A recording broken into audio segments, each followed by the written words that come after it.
Hi everyone, welcome back. We have quickly gotten to the end of January, so it is time once again for my monthly favorites video. This time I have mostly new discoveries. I have one rediscovery. I typically like to include both in my monthly favorites. They don't necessarily have to be brand new products. Usually they are, but I also like to show you things that I've rediscovered in my makeup collection that maybe I've just set aside, but I, for some reason or another, took it out this month and started using it and thought, you know what?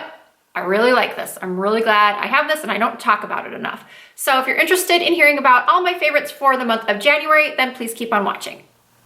Okay, so let's dive right in and get started with some hair products.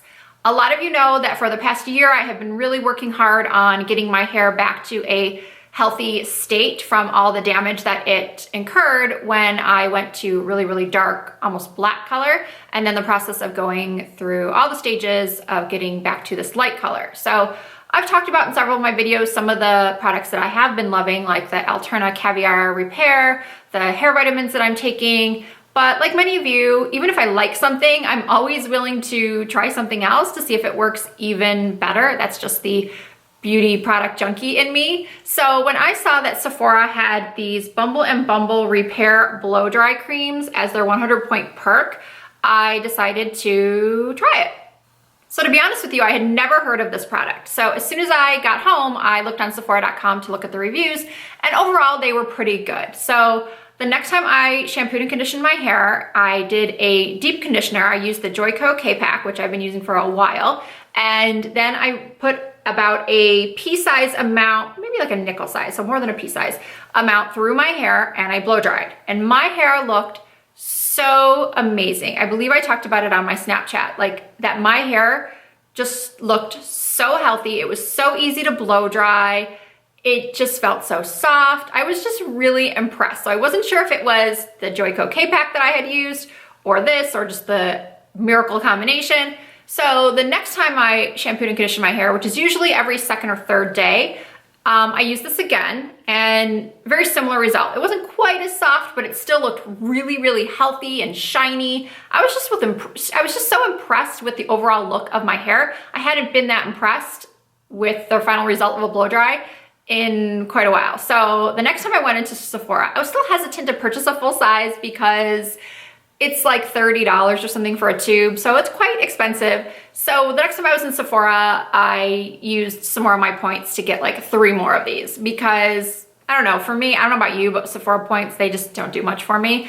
I'd much rather have an Ulta situation where they give you money off your next purchases because, I mean, truthfully, you can go into Sephora and just ask for a sample of this. You don't need to spend 100 points. I'm thinking you get more than the sample they would give you, but regardless, I ended up with 3 of these and I'm so happy. I will definitely be buying the full size if I continue to get these same results. So another hair product I have been loving this month is the Living Proof Perfect Hair Day Fresh Cut Split End Mender. Now, because I am trying to grow out my hair, whenever I go get it colored, which is usually every 6 weeks or so, I have my stylist just dust off the ends. She doesn't give me a full haircut, just a dusting. I know it's debatable whether or not, you know, trims will make your hair grow faster. Some stylists say yes, some say no. I just don't like to get full haircuts very often. I get full haircuts maybe 3 times a year. But the other times, as I said, they just dust off the split ends. So I had purchased during the Sephora VIB sale the Shine Cream from Drybar because I do like the majority of Drybar's products, but I just wasn't impressed with it. I didn't really feel like it did much and I didn't really love the smell. So I ended up exchanging it for this, and this I am really liking. It is a finishing product for me. I'll put a little bit, again, like a nickel size, maybe a little less, and I'll rake it through my hair after I've blown it dry. And it just takes down the frizzies, it adds shine, and it does make your hair look, I wouldn't say it makes it look like a fresh haircut, but it definitely seals the split ends, making your hair look healthier and just overall appearing just much nicer and, again, shiny and silky. And to me, it doesn't have an offensive smell. I know scent is very subjective, so some people, like with that Shine Cream from Drybar, they love the scent. I personally didn't like it. Some people hate the smell of the Way products from Jen Atkin. I actually really like it. But to me, I don't find the scent to be that strong, and overall, I'm just really happy with this product. So in one of my latest videos, I believe it was the Armani Power Fabric, one of my subscribers left me a comment suggesting that I try this K1 Jelly Pack primer slash serum. So she had said that it was amazing for oily skin. She warned me that it was a little sticky, but that it was the only thing that helped to control her oil. So I believe it was the very next day I went into Sephora and I got my sample. And the sales associate did tell me the same thing that my subscriber told me, that it is a little bit sticky and to use just a very small amount. So I did. The next day I tried it and I did use a very tiny amount, put it through my T-zone. It was sticky, but it wasn't like uncomfortable sticky. And then I took the beauty blender and I put on my foundation, and wow, I was really, really impressed with this. It definitely made my foundation look amazing. Yes, I do have it on now. I'm wearing currently the Kat Von D Lock-It Tattoo foundation, if anybody's curious. And I just find that it makes my skin look so good and really helps to control the oil. Am I shine free all day? No. But I do agree that it is one of the top products I've ever tried to help keep my oily skin at bay. So I think you all can come to the conclusion that I will be purchasing a full size of this. Now this next product I did just talk about in my Charlotte Tilbury Hits and Misses video. It is the Airbrush Flawless Finish Skin Perfecting Micro Powder, and I'm in the shade 2 Medium. So if you haven't seen my Charlotte Tilbury Hits and Misses video, I will link it somewhere on the screen. So I do talk about how much I love this powder. It is a true flawless finish airbrush looking powder. Now, somebody did ask me if I use this under my eyes, and no, I don't. I still use either the Monica Dar or the Ben Nye powder, because if I'm baking, I use the Ben Nye. If I'm just setting, I will use the Monica Dar, because the Monica Dar has a brightening effect to it. It has more of a yellow tone, so I like to go a little bit lighter underneath my eyes. This powder is for setting. I do use it for touch-ups, but it's not oil controlling at all. It's probably better suited for someone with drier skin, but I just love the finish this gives when I do a dusting over my foundation. I just love the airbrush look that it gives. So once again, if you're looking for a good face setting powder or even a touch-up powder for someone who's drier, then I highly recommend this airbrush powder from Charlotte Tilbury. So this next product was a total impulse purchase the last time I was at Target. Raise your hand if you walk into Target for 2 items and you end up with 25. So I ended up going home with this Pixi by Aspyn Ovard. I'm sorry if I'm butchering that name, and I'm sorry that I don't know who this person is. I know that Pixi was doing some collabs with some social media YouTuber influencers, and I know it's Judy Time, and I know Mary Maquillage, but I don't know who this person is. Anyway, it is the Glowy Powder in Rome Rose. So I do have it on now, and what I'm loving about it is that I don't need to use a separate highlighter. I can get a highlight and blush look just with this one product, and it is such a pretty pink color. It's almost like a NARS Orgasm, to be honest with you, and it's only $16, so it's like half the price of the NARS, and I just find it to be such a flattering color. I have self-tanner on. I'm a lot darker than I normally am, and it still showed up, so I find that to be pretty impressive, and I'm really happy I picked this up.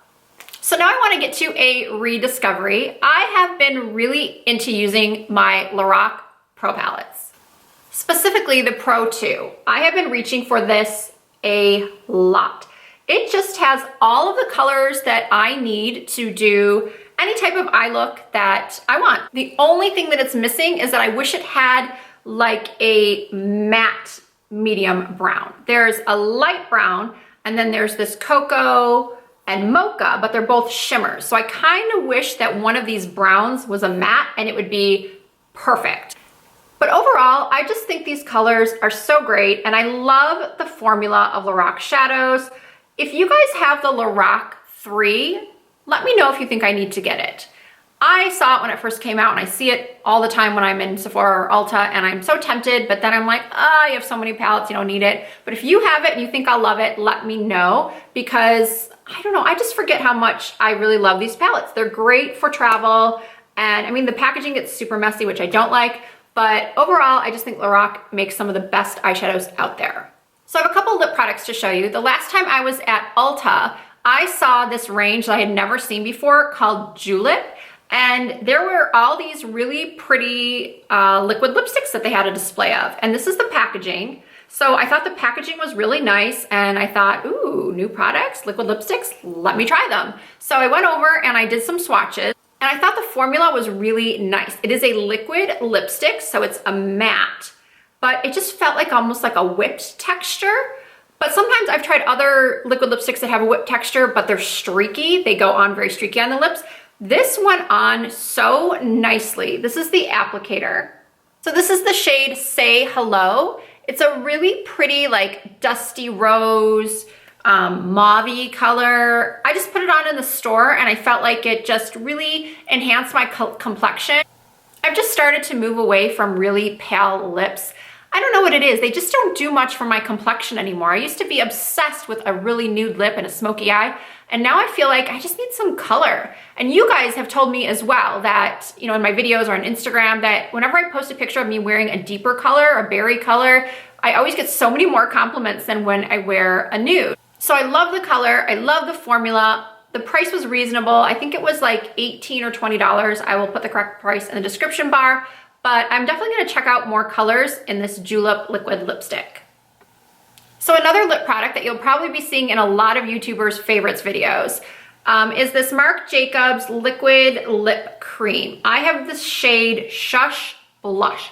Again, in trying to move away from the nudes, I didn't get Fawn Over Me, and then there's another color that's really popular that a lot of people are talking about. I can't remember the names, but they're the more nude peachy colors, and I tried them on and I liked them, but then I thought to myself, oh, you receive so many colors just like that. So unlike the Julep, this is not a matte lip color. It is a true creamy lip color. It has some sheen to it, not like a gloss, but almost like a lip gloss lipstick hybrid. So this is the color, and it's such a nice rose shade. So when I've tried to wear rose shades in the past, they've either been too reddish or even too brownish or too fuchsia-ish. So this, when I put it on, again, it was something about it that just made me feel like it was complementing my skin tones and my coloring and just bringing some life to my complexion. So as far as staying power goes, these were both fantastic. This one wore longer than this one. Of course, it is a matte formula, but once it dried, it stayed on for hours and hours without being drying. This one lasted me probably 3 or 4 hours before I would want to touch it up. But it is a full coverage cream and I like the amount of shine. Again, it's not super shiny like a gloss. I'm really impressed with this and I hope they come out with more colors.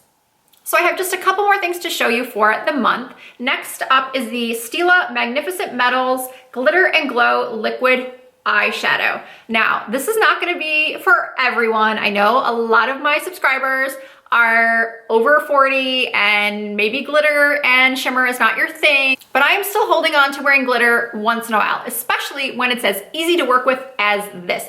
The previous Magnificent Metals by Stila, the ones that came in the pot with a little dropper, those were pretty difficult to use. I have a couple of them that I just never reach for because of the degree of difficulty in using them. This is so much better.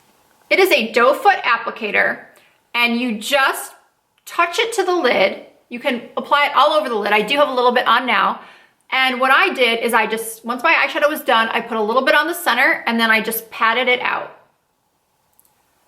So this one is the Smoky Storm. And the reason why I only got Smoky Storm is because it's the only shade they had in stock. I'll definitely look into more colors, but if you're someone who likes a little bit of sparkle, but you know, you don't want to mess with a glitter glue and a loose pigment or anything like that, this is one of the easiest ways to put glitter on your eyes, and it lasts and it's just so pretty. So I can't present this final sort of random product without giving a shout out to my friend Stephanie, aka Stephanie Marie, who I did a collab with a couple weeks ago. Our video was tips and tricks over 40 for women over 40. If you haven't seen it, then definitely check it out. I will link it. Anyway, in that video, she talked about these Acidophilis, these Pearls Probiotic pills that she purchased on Amazon, that they really help with like stomach issues, and I get bloated a lot. And ladies, I know that no matter what age you are, certain times of the month you can be super bloated. I just feel bloated and just uncomfortable a lot. And it happens more and more as you get older that your insides just don't seem to be working as well. So she recommended these, so I ordered them. I've been taking them. I had to count the pills to see how long it's been. almost 3 weeks, and I'm telling you, I have never felt better as far as stomach issues and not feeling bloated. I mean, I know a lot of you can relate. You go to put on some jeans sometimes and you just feel like you need a pin to like deflate you.